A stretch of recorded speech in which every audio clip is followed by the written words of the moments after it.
about our featured teller who makes our world a better place in this little part of the world in Macon, Georgia.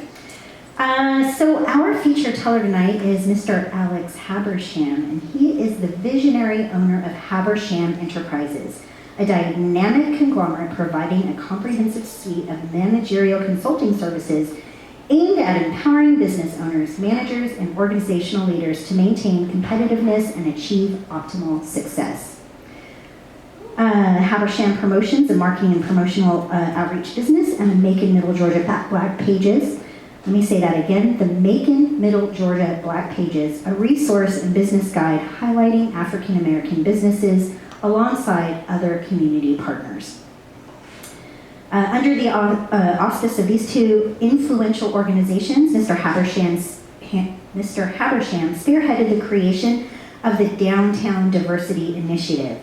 This initiative, entrepreneurial and development program is tailored to integrate African American businesses seamlessly into thriving downtown environments. Collaborating with Newtown Macon, the initiative has successfully conducted training and development classes for over 75 African American businesses right here in our community, facilitating the establishment of 10 of them in downtown Macon. Furthermore, 15 of these enterprises have received grants totaling $75,000, providing crucial financial support. Yeah, right? And do you believe this? He's only like 32, right? He's done all of this young. Mr. Habersham's commitment to fostering growth extends beyond downtown Macon. He played a pivotal role in conceiving 2 additional initiatives to promote, improve, and enhance African American businesses throughout Central Georgia. Project BAD, Bringing African Americans Downtown, stands out as a monthly festival-like event strategically designed to attract more African American consumers to downtown Macon. Concurrently, there's a lot. He's done a lot. He's young, he's done a lot. The Coalition of African American Businesses serves as a vital business networking and support organization, and he is the founding figure of the Central Georgia Coalition of Black Businesses, further solidifying his dedication to uplifting and unifying the African American business community across the region. In addition to that, he took on another role this year, which was to be one of the main leaders and the main voices of a historic event in Macon, Georgia, the Macon Bicentennial. And without further ado, I would like to call to the stage Mr. Alex Habersham.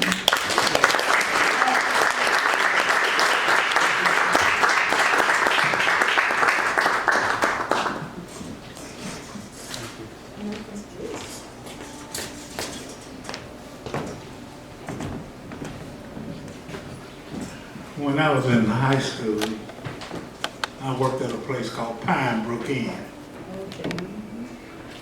which was kind of like a hotel and a restaurant. And I was very young, and I was a busboy, and we used to clean the tables. And Pinebrook Inn had an upstairs, dining room, and the kitchen, of course, was downstairs. So at the time, the way that you would transport food from upstairs to downstairs, rather than carry it up the steps, they had a small elevator, which was called a dumb waiter. And the purpose of the dumb waiter was to take food from upstairs to downstairs, downstairs to upstairs. And so this particular day, my brother and my cousin worked there also. We decided we would play in the dumb waiter. So my cousin got in, and it's about, 24, 2 feet square, I guess, maybe 3. But it was small. It was not designed for humans. It was designed for food. So we decided that we would ride the dumb waiter. So you operate it with ropes. So my brother got in, and my cousin, pulled one rope to let him down and another rope to let him up. My cousin got in, and I pulled one rope to let him down and another rope to let him up. And I've always been built, a little heavier, so when I get in, instead of my cousin let me down and then let me back up, he decided that he would play like he's driving a car. he goes,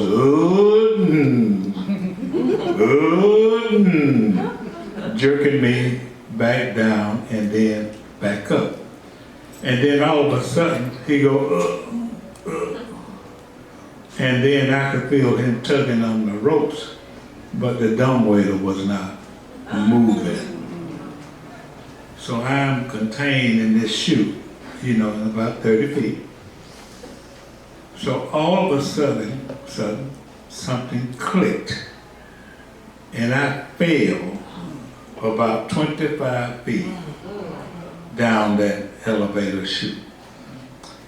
And the only reason it didn't break every bone in my body is because it rested on, thank God for Coca-Cola bottles, crates, about 4 crates of Coca-Cola bottles.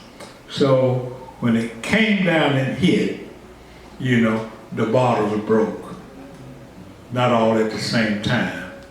And that served as a cushion to keep me alive so I could be here talking to you today. So when I got out, I couldn't talk. For about 2 days, I was unable to talk.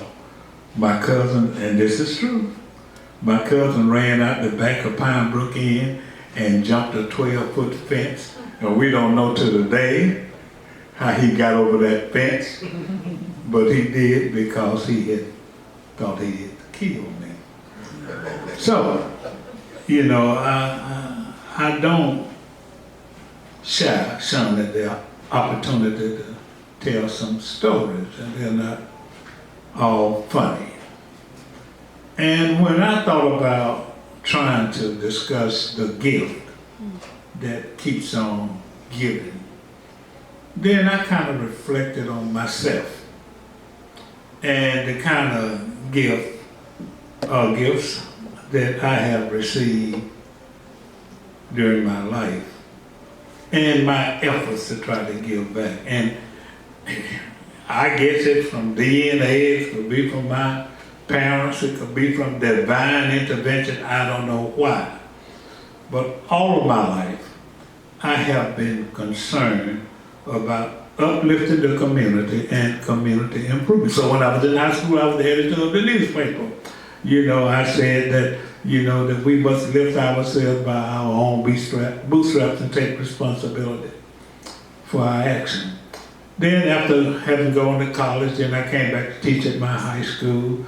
Then I saw that a lot of the young people needed help, and I wanted to help them, and they kind of leaned on me because they thought I was young and hip, So in a public housing project, I started an organization for the young people called the Bird City Energetics, because the name of the project was Bird City. And today, there are a couple of people that were a part of that who are highly successful. And they remember that part of their start and part of what motivated them was the Bird City Energetic. Then moving right along, then after I had been in Macon for a while, coming back from Savannah State College where I graduated, and my principal sent for me to come back, said, boy, you need to be back at your high school, and I did, I came back. Then I started another organization called the Young Adults for Black Unification. There again, trying to organize the community to try to improve the community. Now let me say that my philosophy is a rising tide raises the whole ship. Now what that means is that if one improves element of the community, it benefits the entire community. So I don't want it to be mistaken that there was any kind of effort on my part to promote separatism or anything of that nature. But it's very true. A rising tide raises the whole ship.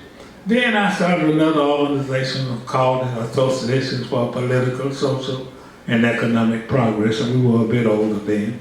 And we did some things in the community, all designed to improve the community educationally, socially, economically, spiritually, and civically.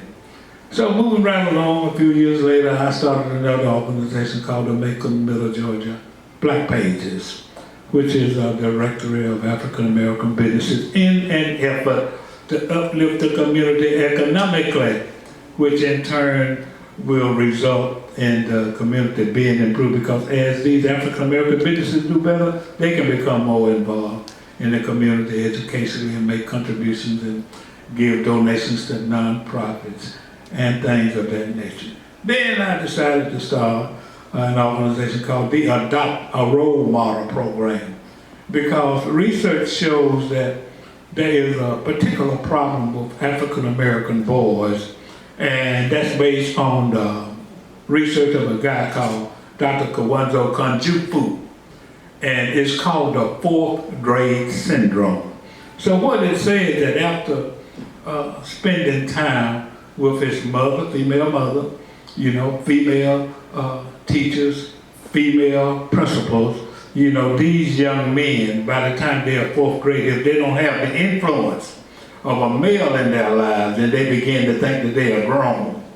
And then they become kind of, going in the wrong direction. So I started the Adopt a Role Model Program to get some individuals, 112 African American males from the community, to serve as mentors for 112 of these boys from public housing. And the program still exists, although I don't still run it, but it has played a major role. And very quickly, a couple of weeks ago, I spoke in Dublin for a program called Fathers Against Men, and there was a mentor whose name is Derek Chapman, and there was a mentee named Kenneth Barnes. Now, this has been over 30 years ago, where Derek Chapman formally adopted a grown man that was his mentee over 30 years ago. And that's the kind of relationship that organization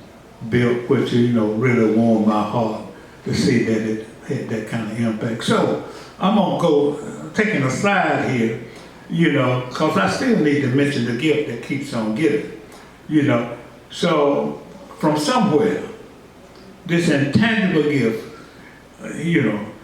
manifested itself in me to try to do what I can and what I could to try to uplift the community.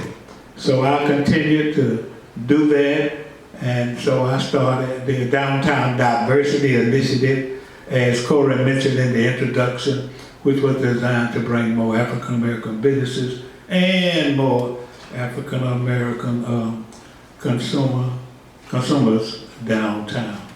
And I also started another organization called the Coalition of Black Businesses in Central Georgia. There again, oftentimes, there's an old saying that don't just give a person a fish, teach that person how to fish, and then that will result in some self-help and some self-development, which has been my principle since Corey said I'm so young, all 40 years that I have been living. You can snap at that if you want to. I know that's right. Yeah, thank you very much. So finally, I have taken on the role of being co-chair of the Bicentennial Commission, and that's so important. And Corey, as I thought about the thing, the gift that keeps on giving, 100 years ago at the Centennial,